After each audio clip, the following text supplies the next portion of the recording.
Yellowstone National Park was established on March 1st, 1872, when the Act of Dedication was signed by President Ulysses S. Grant, Vice President Schuyler Colfax, and Speaker of the House James G. Blaine.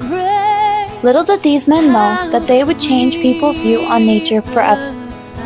Yellowstone National Park is currently home to 2 bear species, almost 150 nesting bird species, 16 fish species, 6 reptile species, and 4 amphibian species. Yellowstone is also one of only 8 homes for full-breed wild bison herds.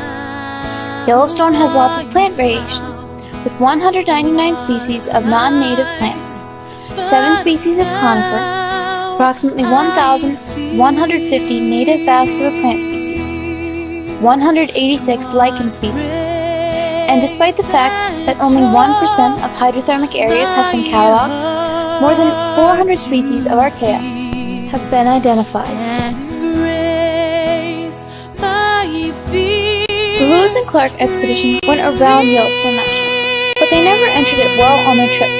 It was not until years later that John Coulter, a private explorer, became a fur trader. Mr. Coulter's curiosity was piqued, and so Yellowstone was finally explored by white. Though several Native American tribes, such as the Blackfoot, Bannock, Kiowa, Nez Perce, and Shoshone, were very familiar to the area. Tribes would often go there to gather food, engage in trade, conduct ceremonies, and visit the geysers.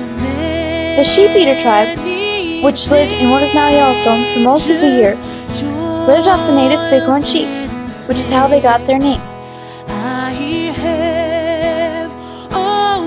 Though the War of 1812 cut short the American fur trade in the West before trappers were able to take such remote places as Yellowstone, it was eventually visited and trapped by tradesmen.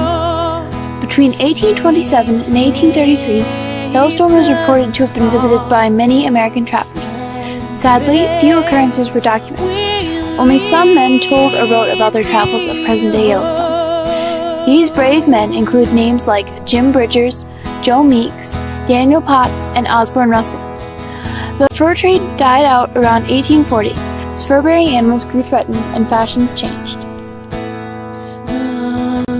After the fur trade died off, the exploration era began. The first expedition to explore the area of Yellowstone was the Reynolds expedition of 1860, led by Captain William F. Reynolds. Included also were Lieutenant Henry E. Naders, a key assistant, Jim Bridgers as a guide, and Ferdinand V. Hayden as a naturalist. Captain Reynolds and Lieutenant Naders completely encircled the park without entering it. Reynolds did not complete his report until 1867 due to his duties in the Civil War and serious illness. The Barlow expedition of 1871 was next, after there were found to be inconsistencies in the stories told by trappers.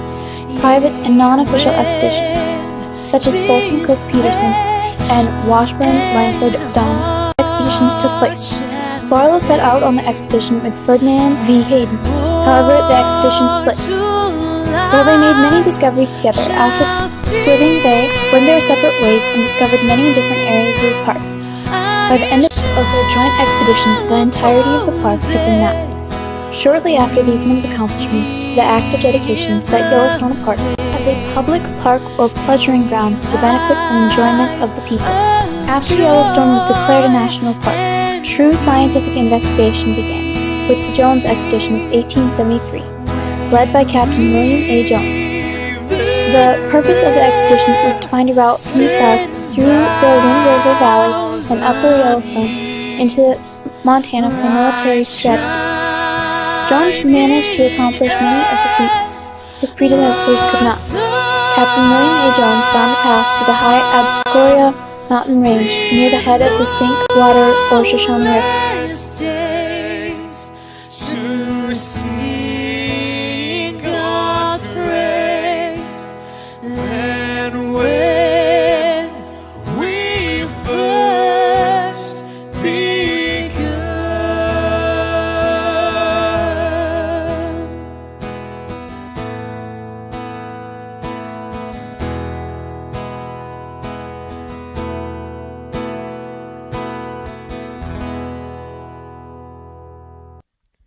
After seeing all the major marvels of the park, Jones also verified the existence of 2 ocean water, a a place where water flows to both the Atlantic and Pacific Ocean.